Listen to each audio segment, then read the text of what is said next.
A local bar owner says more needs to be done to help struggling bars and restaurants during the pandemic. Whistle and Keg is located in downtown Youngstown. The owner tells us, like many other businesses, they've struggled through the pandemic. When the pandemic started, not only forced closures by the government, but then even once we were allowed to reopen, we had reduced hours, reduced capacity, major restrictions placed on us.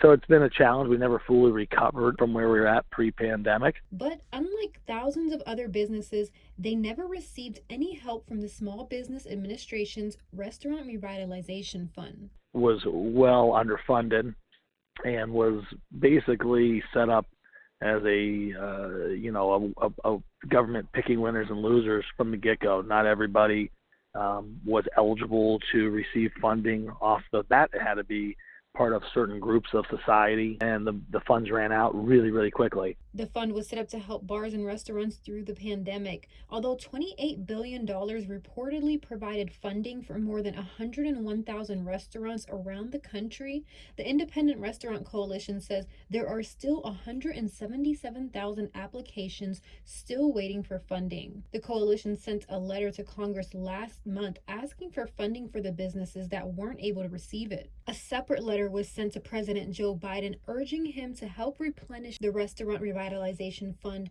and it was signed by lawmakers, including local Congressman Tim Ryan. Thomas said it will be tough to stay afloat if they cannot get the funding, but they won't give up. This is about jobs.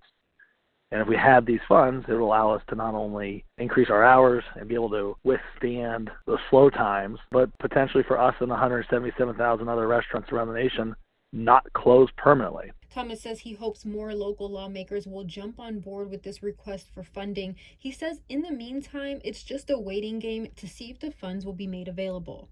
Reporting in Youngstown, Jennifer Rodriguez, WKBN 27 First News.